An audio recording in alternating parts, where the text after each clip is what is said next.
Hello and welcome to Occupied Thoughts, a podcast brought to you by the Foundation for Middle East Peace. I am Peter Beinart, a non-resident fellow at FMEP. I'm happy to be here today with Trita Parsi and Zack Paikin. Trita Parsi is the Executive Vice President of the Quincy Institute. He's an award-winning author and expert on U.S.-Iranian relations, Iranian foreign policy, and the geopolitics of the Middle East. He has authored 3 books on U.S. foreign policy in the Middle East with a particular focus on Iran and Israel. Zack Paikin is Deputy Director of the Better Order Project and Research Fellow in Grand Strategy Program at the Quincy Institute in Washington, D.C. Zack holds a PhD in International Relations from the University of Kent in Canterbury in the United Kingdom for research that focuses on Russian foreign policy, European security, great power relations, and international order. Today, we're going to discuss a new report authored by Trita and Zack, quote, called Toward a Better Security Order, which was released on Tuesday by the Quincy Institute. The report is the result of a discussion with over 130 experts, scholars, and practitioners from over 40 countries, aspiring to put together a set of recommendations to stabilize international order as it transitions from a unipolar order to something else. So thank you both so much for doing this. Thank you so much for having us, Peter. Trita, let me just start with you. Tell me about why you felt that it was so important to kind of do this broad a report, trying not just to kind of refocus American policy towards one particular issue area or regional area, but actually to try to reimagine the kind of global order itself. Again, thank you so much for having us, Peter. It's great to have this opportunity to have this conversation with you. And let me just all start off. Zack and I did not write this report alone. I mean, this was truly an effort in which we had these 130 people involved in a very, very active way. And you can just imagine how challenging it was to hear that many cats from 40 countries and very different perspectives. But that's exactly what we thought was needed to be able to put forward an alternative vision that is credible, that is making up for some of the flaws, I would say, that has been committed in Washington in the past. There's been excellent reports on global order, etc.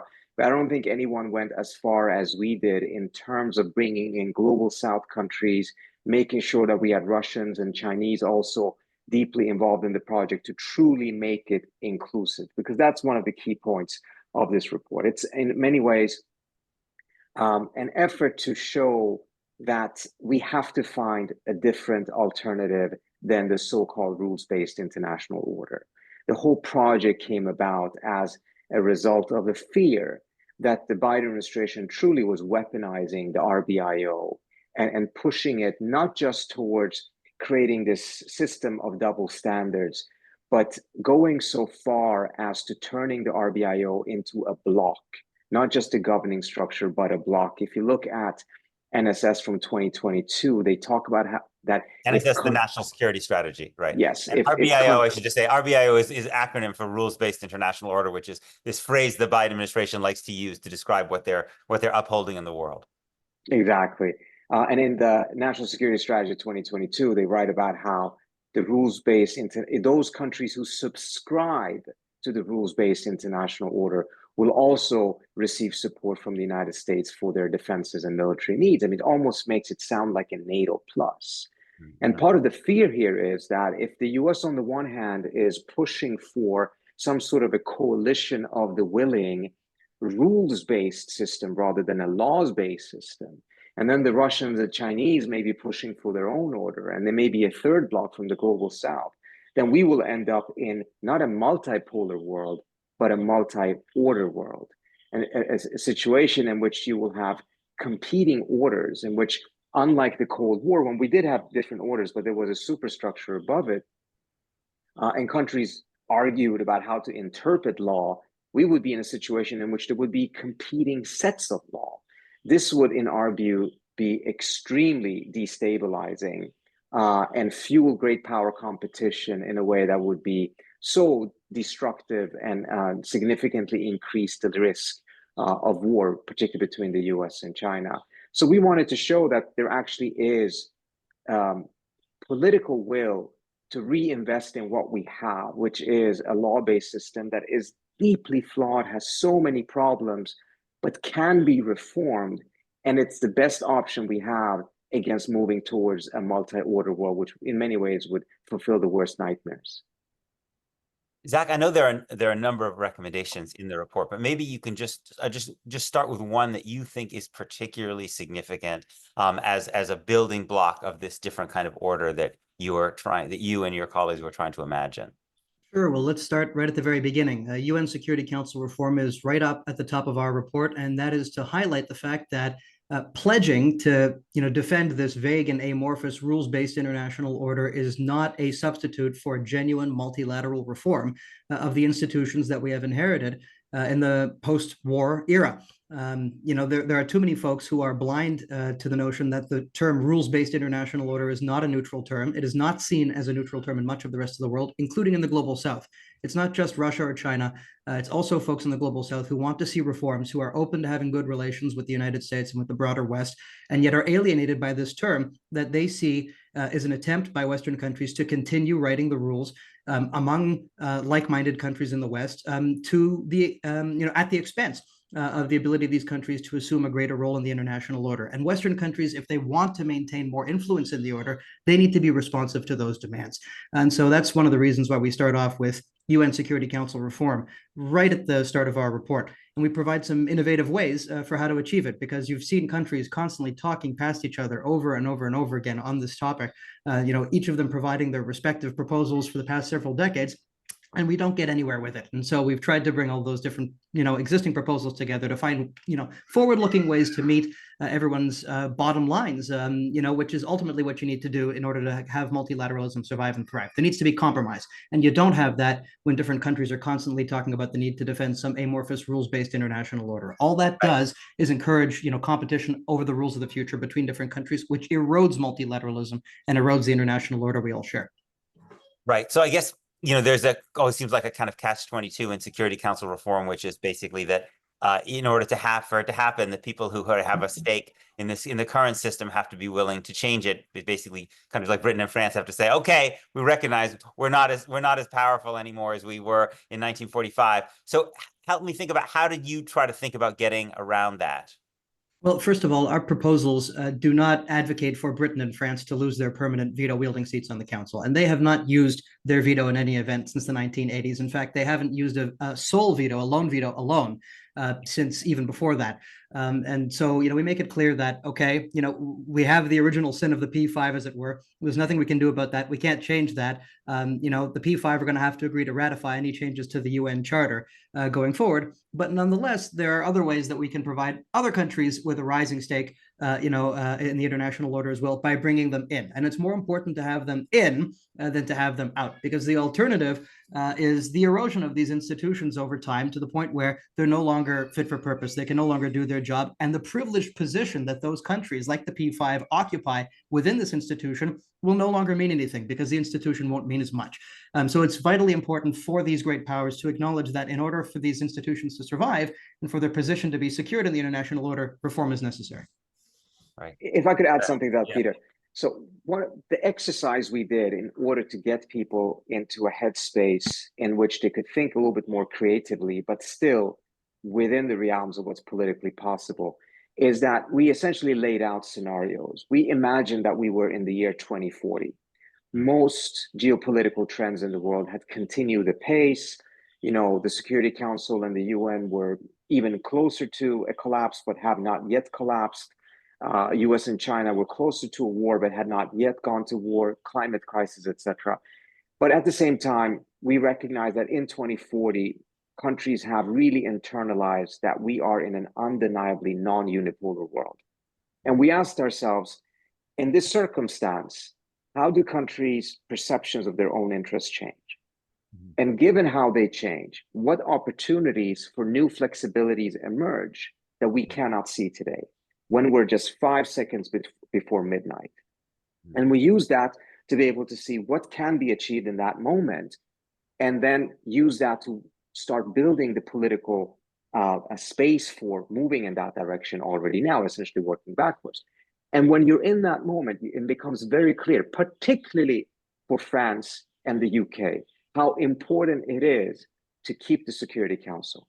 Because the alternative to it will be a world in which they will not have this privilege. And in fact, already today, France and Britain, knowing very well this situation, are the most flexible entities within the P5 when it comes to agreeing to some sort of reforms, enlargement in particular, because they know that the current power structure does not justify them having a veto wielding position in the P5. So they have to be extra flexible. And in that, we did find very interesting, I would say, solutions, which again are politically feasible. And it's very important to recognize this, because I was just at a big conference in Rio de Janeiro in Brazil about this. And there's this initial hesitation. Oh, but Security Council will never ever happen because the P5 will always be against it. But in reality, I think in 10, 15 years, you may very well see the P5 being some of the key elements in favor of it, precisely because the survival of the institution is ultimately better for them than for it to decay entirely. Zack, maybe let's talk about another proposal that you think is particularly significant. Well, another proposal that we've got in there is a proposal for a European crisis consultation mechanism, which is something that was sorely lacking on the eve of Russia's invasion of Ukraine. What we'd seen in the post-Cold War era was constantly all sides, Russia, Ukraine, the West, talking past each other in effect, and doing so publicly, for the benefit of winning the argument in public, rather than practicing the art of diplomacy, which involves listening to one another's perspectives, engaging in compromise, etc.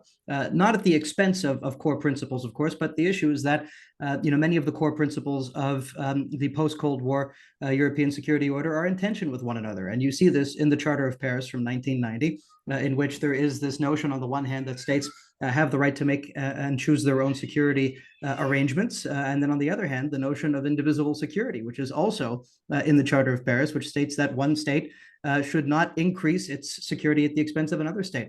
And rather than having a private, sensitive location for trying to adjudicate these often competing principles, we just cite them at one another in public. And that's just not a way to secure peace.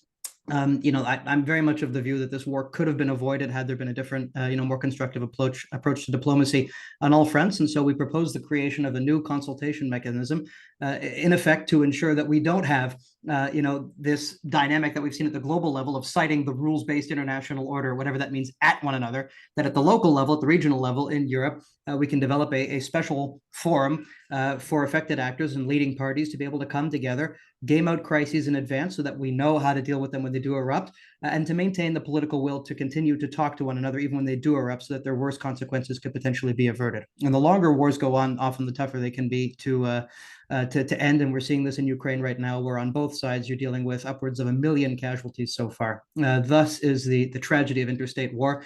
It's incumbent upon us to find ways to make sure that it doesn't occur again. Trita, obviously, when you were working on this report, you didn't know who the next president of the United States would be. We now do know, and not someone who really one associates with the idea of law or rules in any sense. And so I'm just curious how you think the election of Trump affects this project of thinking about reforming the international system. It's a great question, and yeah, when we started this, no one knew exactly how this what would happen on the American side. Although we of course knew that many of these proposals are not yet ripe for the American political system, and perhaps even less so today as a result of this election. Let me first start off by saying that there is a perception that the RBIO, the rules-based international order, and Biden's commitment to it essentially was some form of defense of the status quo. And I think that we first have to dispel that notion. And I say this because otherwise people think that Trump is the one that is like tearing things apart. The rules-based international order was also an effort to tear apart a law-centered order, because it was based on rules, and rules are made by a coalition of countries without the full inclusivity of others, and then expected that those who are not part of the process also have to abide by it. Whereas the process of international law, of course, is much more formal, inclusive, and countries sign on to treaties voluntarily. I mean, the United States is not part of the ICC, they never signed the Rome Statute, and as a result doesn't have to arrest anyone that ICC is accused of war crimes, for instance, whereas other countries are. The U.S. is not part of the Treaty of Law of the Sea, et cetera, et cetera. But rules are suddenly something that we decide for everyone else, and they're not even part of the process. That's actually a very, very dramatic and dangerous hollowing out of the law-centered, UN-centric order. Now, Trump comes and he pretty much does the same thing, but without touting some sort of an alternative. He has neither patience for rules nor laws. But here's where I think even a Trump administration may come to the conclusion that if it is serious about reaching a position in which the United States can reduce its security commitments abroad, in which it can withdraw from the Middle East and do many of these things that the Trump administration says that he wants to do, then it would actually benefit from having an order that is inclusive, in which it can off-burden some of these security burdens that is currently on the United States onto that system. It's very difficult to do that on a completely anarchic society. But if you actually have structures, when you have institutions, whether you like them or not, at least there's something to off-burden and onto. And I think that if the United States gets serious about moving towards a more restrained foreign policy, in which it doesn't need to dominate every corner of the world militarily, it would actually find that these institutions will be a tremendous help towards implementing that type of a restrained foreign policy, rather than having just a chaotic, anarchic situation in the world. In fact, when you take a look at it, it's really fascinating that back in 2003, it was the neoconservatives that did everything they could to undermine the UN. As you remember, some of them didn't even want to go to the UN for an Iraq vote because they didn't want to even legitimize the idea that you needed to go to the UN. They need a degree of international chaos to be able to justify a grand strategy of primacy and a liberal hegemony at home in the United States. If the world actually is much more safe outside, you're not going to be able to sell the idea of primacy. So you do need a degree of that chaos, and you get that by undermining these institutions. We are in here.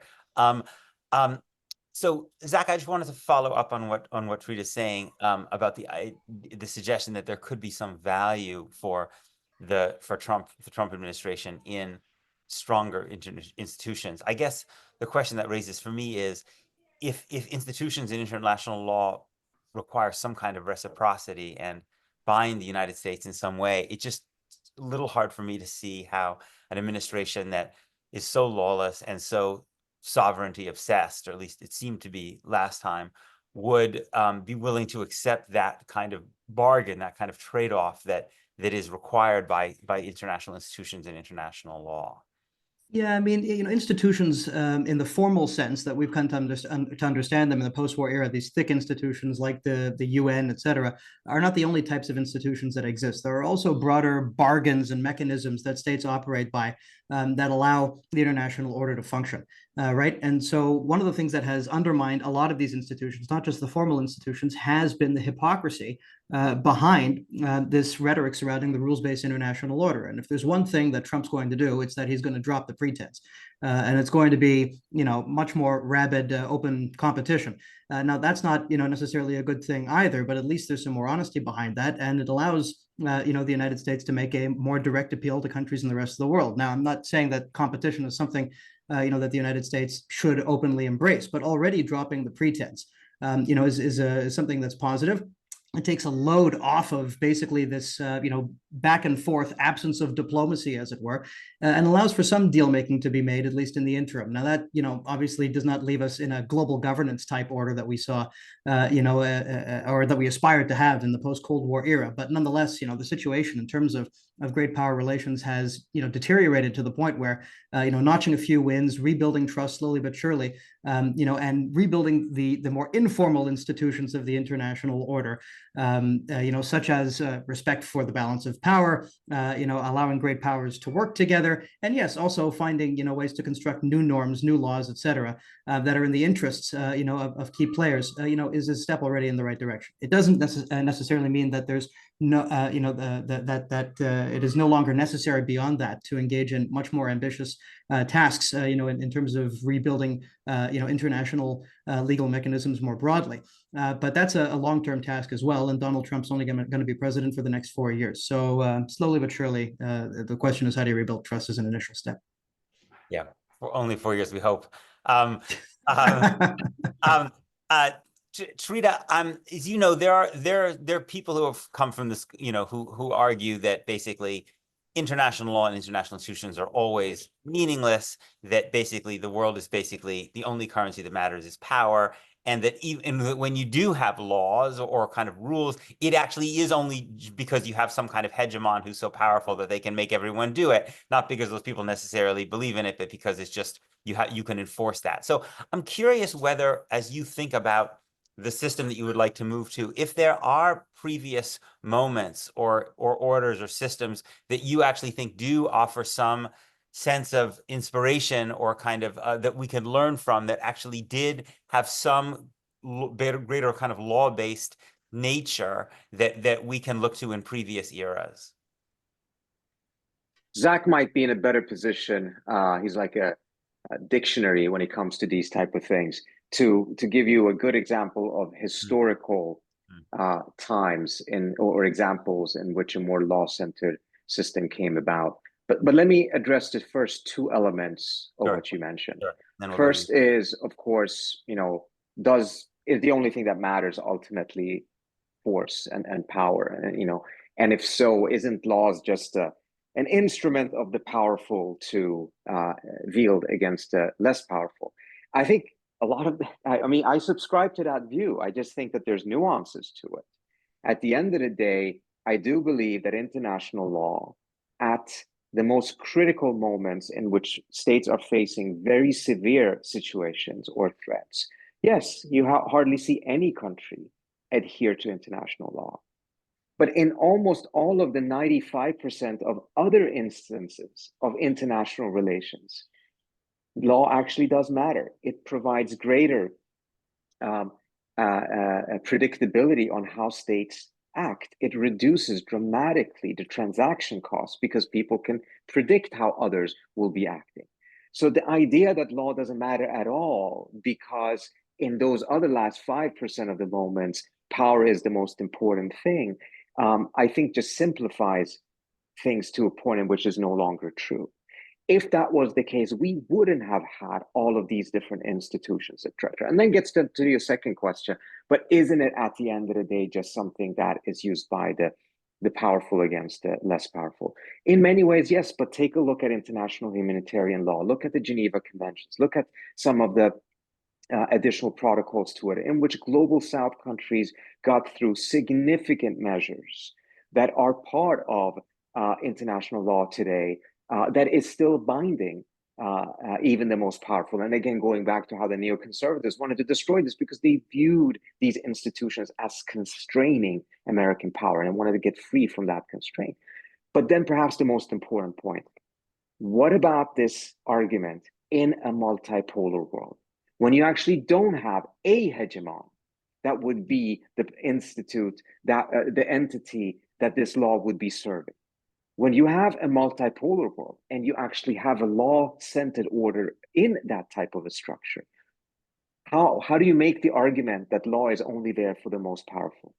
Then you're going to have a situation in which law will be increasingly a compromise between the major powers, and something that will be to the benefit of most of them, precisely because it reduces the risk of confrontation, increases predictability, and you would have a much more dangerous situation if all of those major powers in a multipolar setting would be acting in a complete set of anarchy. And this is, again, part of the reason I think the push for the RBIO in the global South increasingly was viewed not as a push for a status quo of the old order. It was seen as an effort for the United States to give itself another 20 years of unipolarity.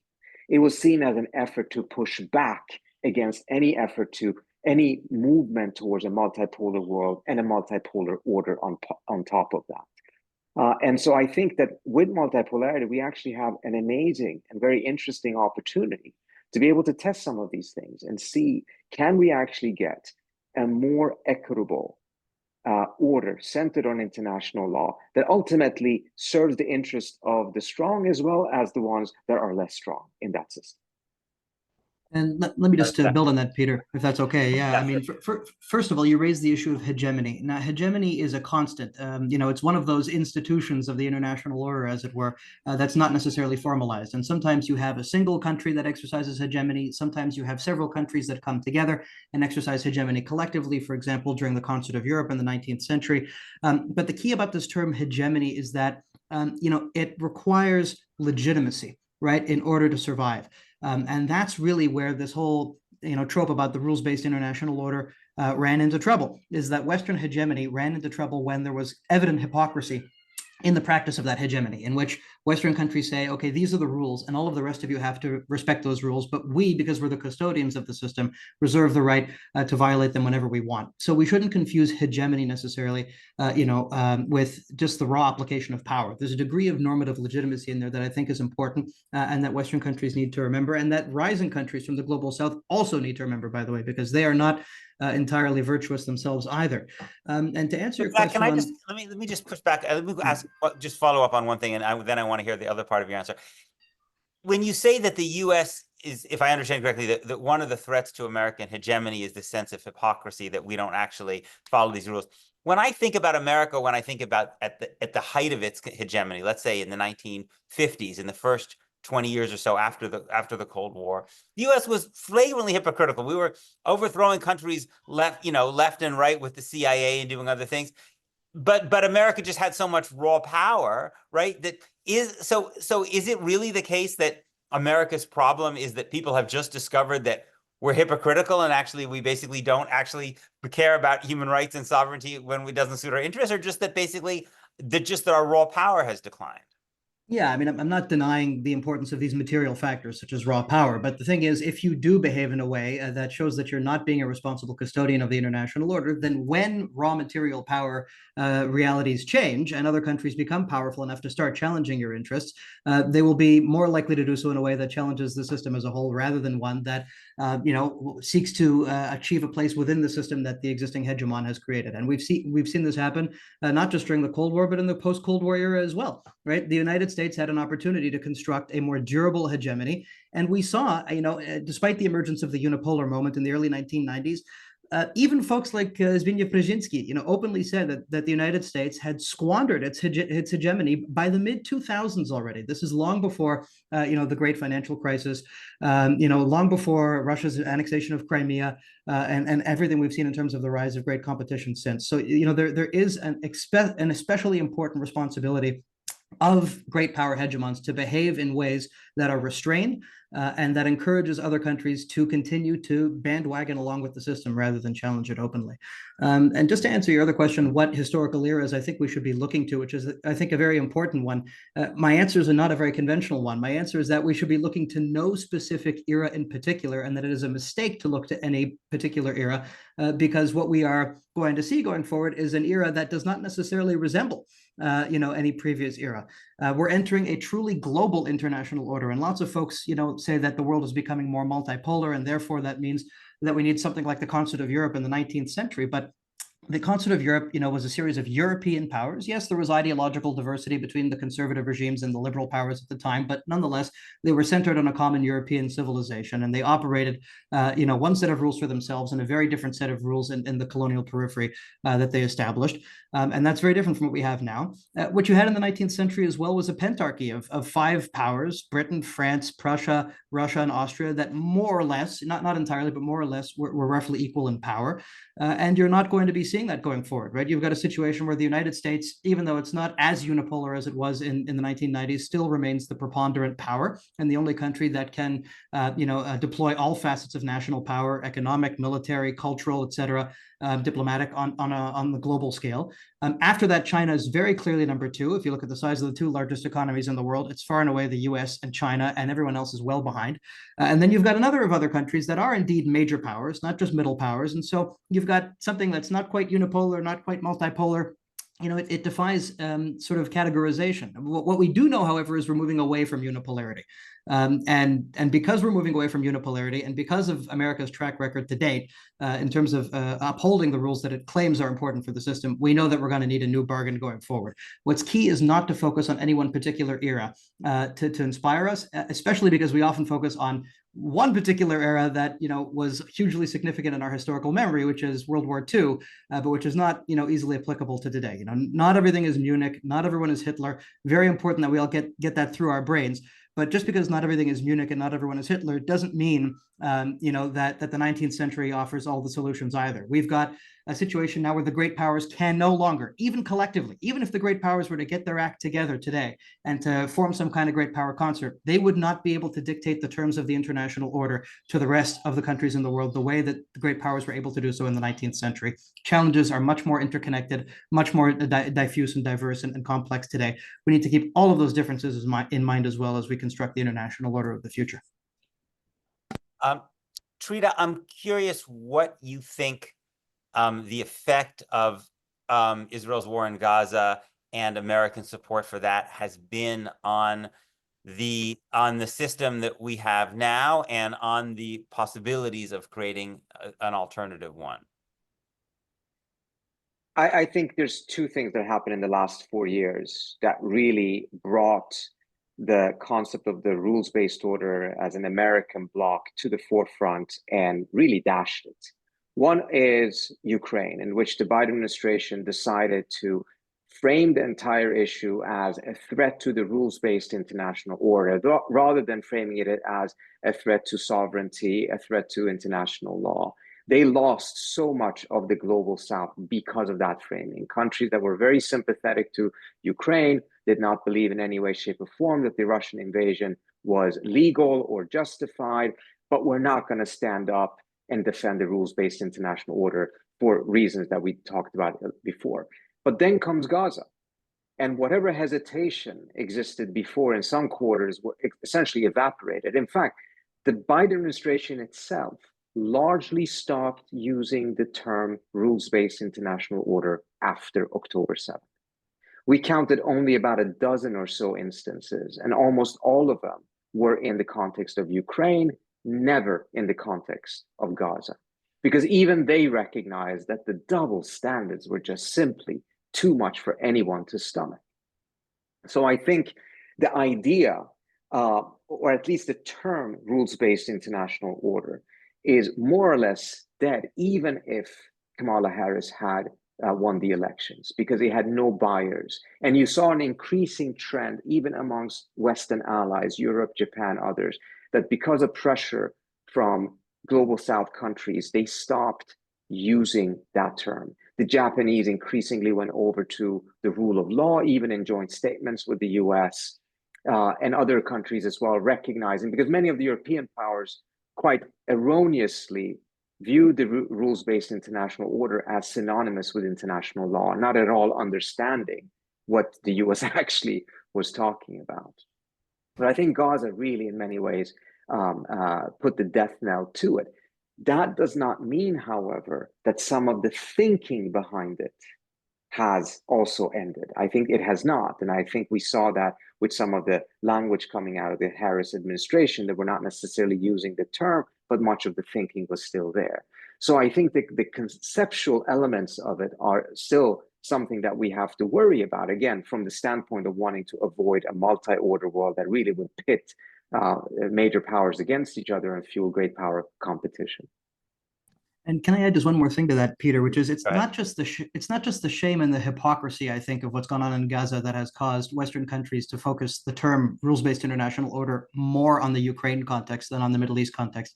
It's also the sheer Eurocentrism, I think, of Western foreign policy and of US foreign policy. Right? There's this notion that if it didn't happen in Europe, it didn't really happen. And when Russia invaded Ukraine, a lot of Western countries got on the phone to countries in the global South, with which they had privileged relations, and basically said, look, the world has changed, and you guys all have to basically cut off relations with Russia now and adopt our position, etc. Not realizing that, number one, the responsibility of these countries in the global south is to their own citizens to keep the lights on, and they don't want to cut off relations with a great power, even if they don't approve of their behavior, but also that there are wars and violations of the rules and of international law all the time that happen in the rest of the world. And only now that it's happening in Europe do we seem to think that the world has changed. From their perspective, the world has not changed a heck of a lot. And so it just reveals just how Eurocentric our mindset in the West remains at this point, which really makes it hard for us to forge the compromises that are necessary to build a more inclusive international order as the world moves further and further away from unipolarity. And just to highlight this with one anecdote, President Biden gave a speech in Warsaw just, I believe, a few days, if I recall correctly, before the 20th anniversary of the Iraq War. Of course, the Iraq War was not the topic. The topic was Russia's invasion of Ukraine. And Biden said something to the effect of, amassing 100,000 troops on a country's border and invading, no country has done that since World War II. Conveniently forgetting that he, as a senator, voted to authorize the U.S. invasion of Iraq. And so either it means that, to go back to the previous discussion, that if the U.S. does it, it doesn't matter because we reserve the right to act outside of the rules in order to uphold the system on behalf of all, which some people have called U.S. exemptionalism rather than U.S. exceptionalism. Or it is this idea that if it didn't happen in Europe, it didn't happen. But one way or the other, it very much alienates the global South. And so it's absolutely imperative that the U.S. drop the pretense, which I think you're going to see in the Trump administration, which is just one, initial step. I mean, by no stretch of the imagination does this solve all the issues that we try to address in our report, but it is an essential, necessary first step. Yeah. Well, Trita and Zack, thank you so much for joining me. And I really encourage people to read the report. It's a really, really fascinating document. Thank you to our listeners for tuning into this episode of Occupied Thoughts. Please make sure to check out the FMEP website, fmep.org, for resources related to this podcast and lots of other rich content related to Palestine, Israel, and international politics. And please make sure you're subscribed to this podcast to stay up to date. You can find us on iTunes, SoundCloud, or Spotify. And you can also watch video versions of our podcast, including this one, on YouTube. And with that, I'm Peter Beinart signing off until the next episode of FMEP's Occupied Thoughts.